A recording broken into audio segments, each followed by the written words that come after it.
Halo teman-teman sedama, amazing people, wah this is so amazing, DWN dan live stream. Kita bakal bahas terkait, lanjutin dari Jalan Mulia Berunsur 8. Kita bakal bahas yang kelima, apaan tuh?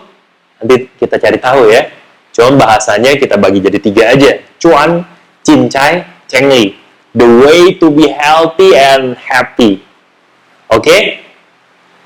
Siap-siap ya.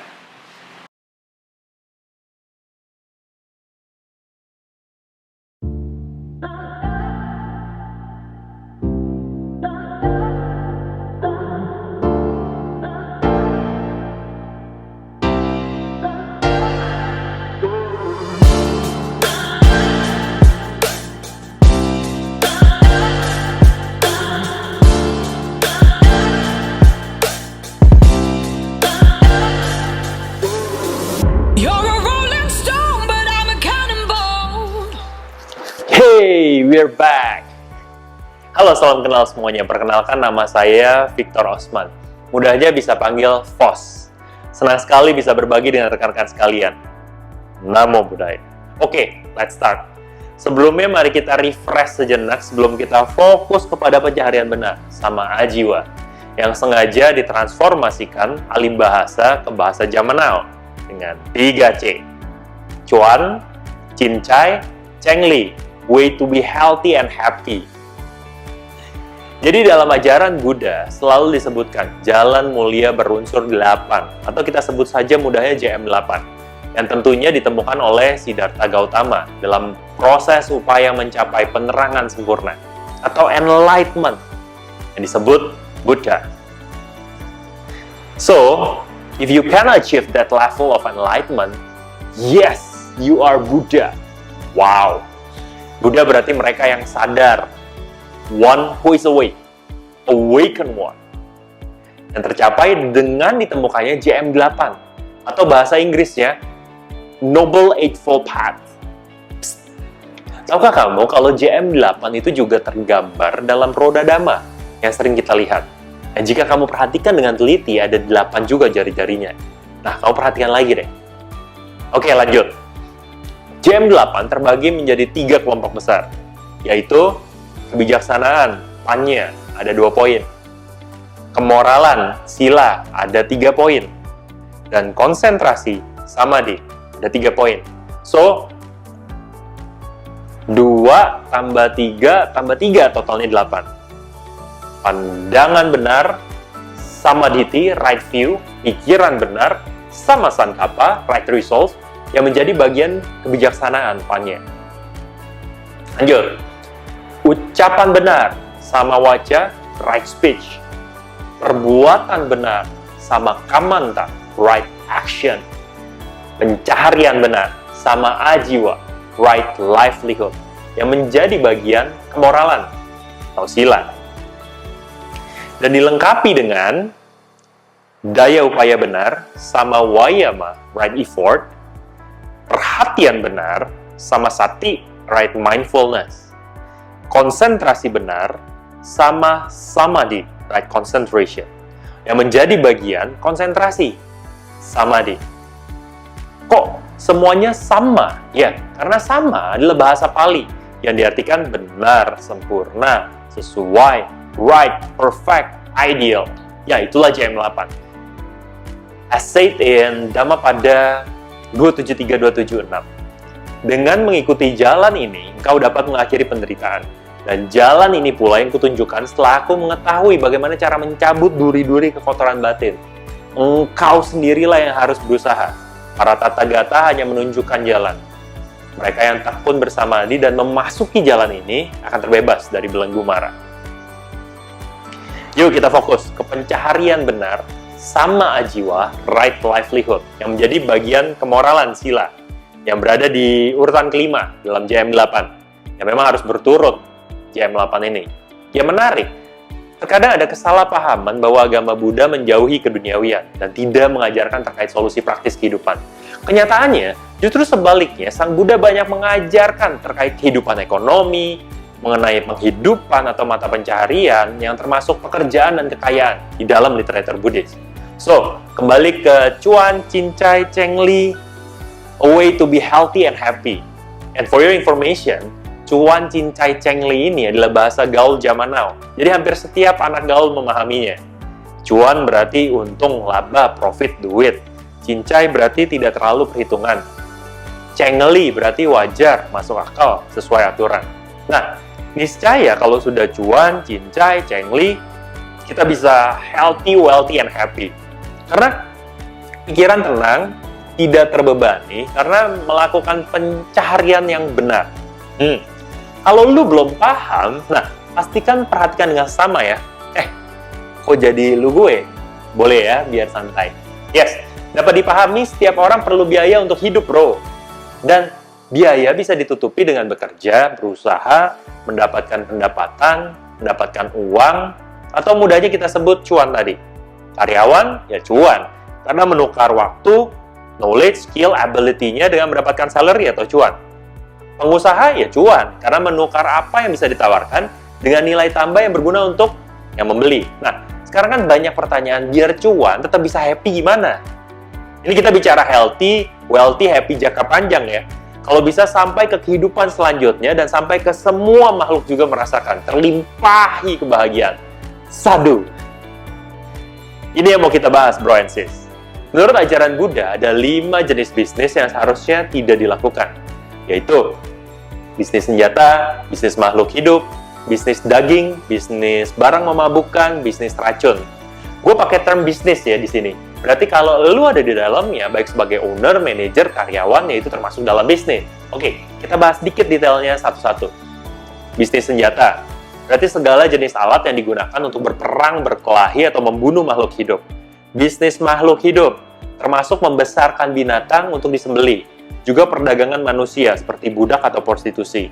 Bisnis daging, atau segala sesuatu yang berasal dari penganiayaan makhluk hidup. Bisnis barang memabukkan, berarti barang-barang yang memabukkan yang membuat ketagihan dan melemahkan kesadaran. Bisnis racun, ya kalau ini udah jelas lah ya, racun. Itulah pencaharian yang tidak benar. Oke, itu secara bahasa teorinya ya memang sebenarnya bisa dipraktikkan. Tapi kan zaman now tidak semudah itu, kawan. Banyak pertanyaan seperti, waduh, boleh nggak nih bisnis barang KW? Waduh, boleh nggak nih dagang masker? Kan bisa cuan besar tuh. Waduh, gua kerja di pabrik lem hype bis nih, yang harganya miliaran itu. Kan kalau dihisap bisa bikin fly. Waduh, ortu gue buka restoran. Waduh, bisnis keluarga gue bikin pisau. Kan pisau bisa tusuk-tusuk bunuh makhluk hidup. Dan waduh-waduh yang lain. Nah, ini yang mau kita diskusikan dan temukan jawabannya bareng, bro. Santai. Jadi akan terjawab. Big question yang bisa ditanyakan adalah FOS. Jadi dasarnya apa? Bolehkah bisnis ini? Bolehkah bisnis itu? Jadi gue harus gimana nih? Nah, kita buat dulu framework atau kerangka berpikirnya dulu nih, yang bersumber ke ajaran Buddha sebagai standar.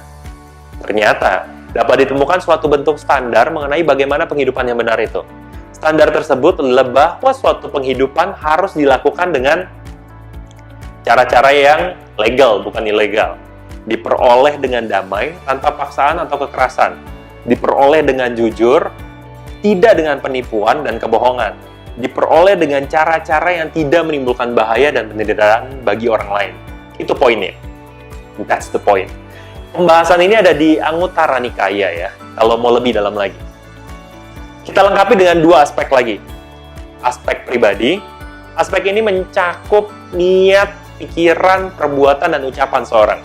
Apabila suatu penghidupan dilakukan dengan kebohongan, dengan menipu, maka dikatakan penghidupannya salah.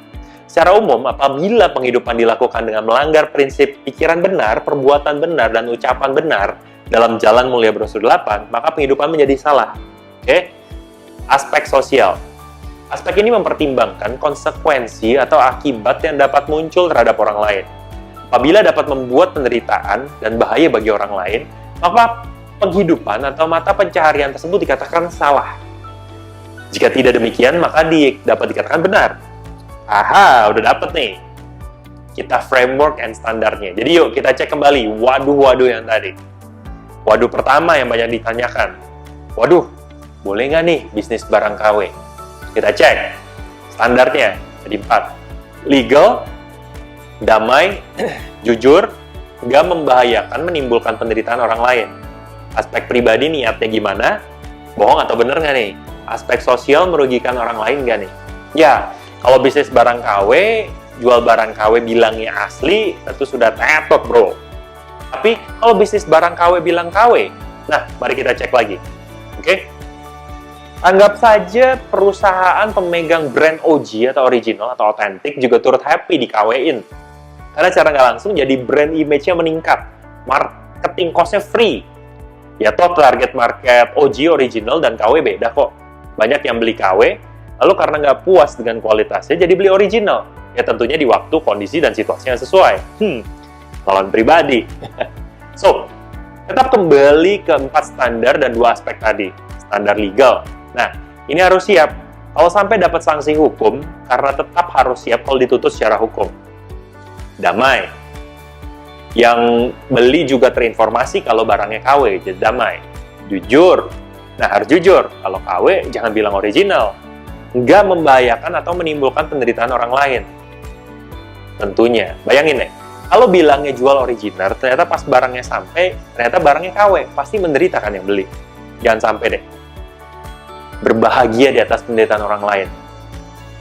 Aspek pribadi, niatnya bohong atau bener nggak nih? Nah, jujur aja jangan bohong-bohong. Aspek sosial, merugikan orang lain nggak nih? Again, kalau berbohong KW dibilang ori pasti merugikan orang bro. Aha, seru kan? Udah dapat jawabannya? Jangan dilanjut lagi ya, nanti ada pertanyaan lagi. Fos, kalau jual KW 1 tapi bilangnya KW super atau KW premium atau KW Pertamax Turbo boleh nggak? Nah, langsung aja cek 4 standar dan 2 aspek tadi. I know you're smart bro, so nggak perlu cari pembenaran ya. Kerennya, ajaran Buddha ini selalu ingetin kita untuk selalu melihat 2 sisi. Pribadi dan sosial. Penuh compassion banget pokoknya, amazing. Inilah juga kita menyadari pentingnya JM8, harus berurutan. Karena dalam Mahacantarisaka Sutta disebutkan bahwa pandangan benar yang nomor 1 dalam JM8, kalau pencarian yang benar kan nomor 5, tetap menjadi dasar dalam memahami suatu penghidupan, apakah benar atau salah. Disebutkan bahwa seseorang harus memahami dengan jelas apa itu penghidupan benar dan apa itu penghidupan salah. Nah, sekarang udah bisa dong menjawab. Kan udah dikasih tahu 4 standar sama 2 aspeknya sebagai frameworknya tadi. Oke, kita ulangin lagi biar mantap. Standarnya 4. Legal, damai, jujur, nggak merugikan, menimbulkan penderitaan orang lain. Aspek pribadi, niatnya gimana? Bohong atau bener nggak nih? Aspek sosial, merugikan orang lain nggak nih? Jadi, waduh, boleh nggak dagang masker? Kan bisa cuan besar tuh. Nggak legal bro, karena Nimbun udah ada peraturannya. Damai, ya mungkin karena terpaksa. Jujurkah bilang limited, tapi ternyata nimbun dan harga digoreng habis jadi bengkak? Nggak cengli, nggak wajar. Terlalu berlebihan. Tentunya menimbulkan penderitaan dan bahaya buat orang lain. Karena ingat, ini untuk medis loh, untuk kemanusiaan. Aspek pribadi pasti juga nggak enak. Dengan niat sengaja dijual harga selangit, padahal ini bicara kemanusiaan kalau kita bicara pandemi COVID-19 ya. Jadi dapat cuan tapi nggak cengli, nggak cincai. Hasil pikirannya masuk ke mental health sampai ke kesehatan. Jadi nggak happy loh. Waduh, gue kerja di pabrik lem hype bis nih.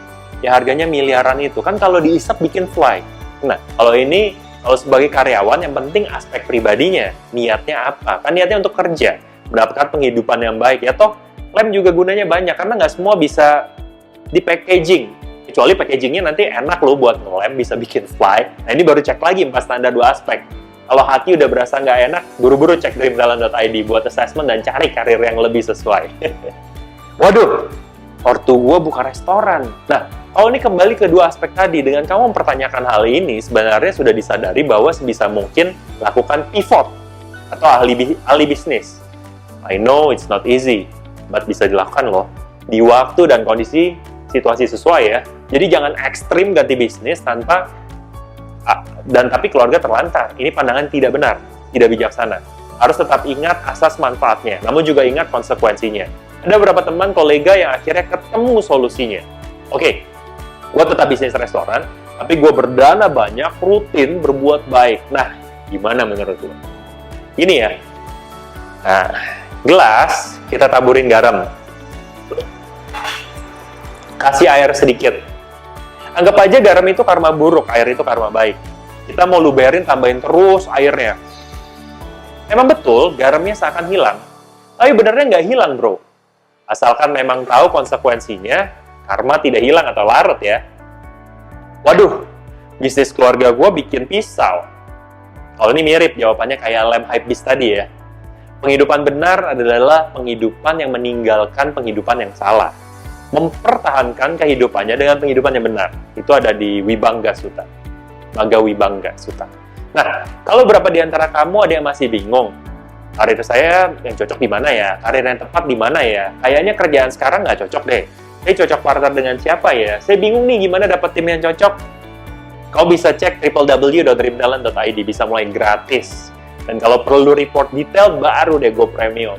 Tenang, ini bukan penujuman atau ramalan seperti yang dijelaskan di ajaran Buddha.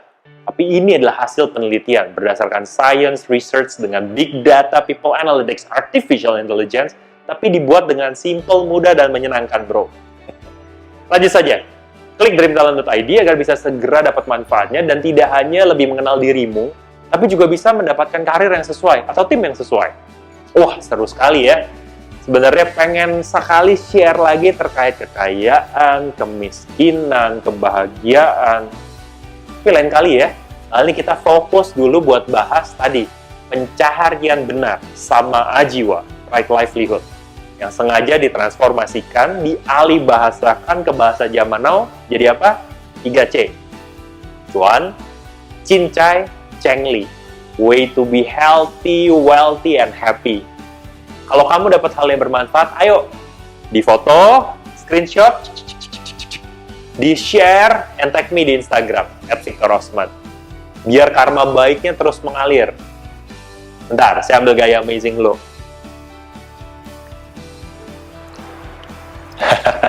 Oke, buat penutupan, ini penting sekali saya share. Buat kita-kita yang masih muda dan berjiwa muda, Buddha berkata bahwa ada 5 syarat yang tepat untuk bekerja keras, yaitu saat seseorang masih muda, rambut masih hitam, miliki kesegaran orang muda dan berada dalam kondisi prima. Saat masih sehat, tidak kelaparan, makanan cukup tersedia dan mudah didapat dari penghasilannya sendiri.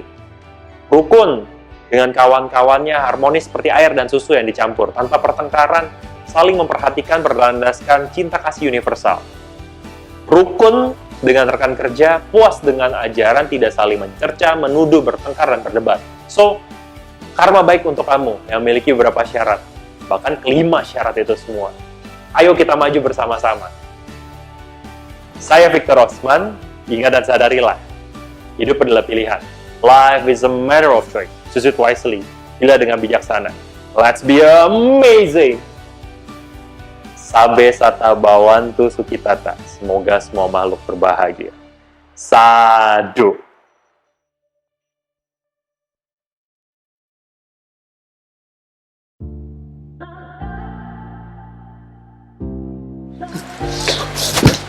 Satu lagi ya. Pastikan tadi tuh di-share, di-screenshot, di-tag @VictorRosman, dan tentunya tag @SaduUnited.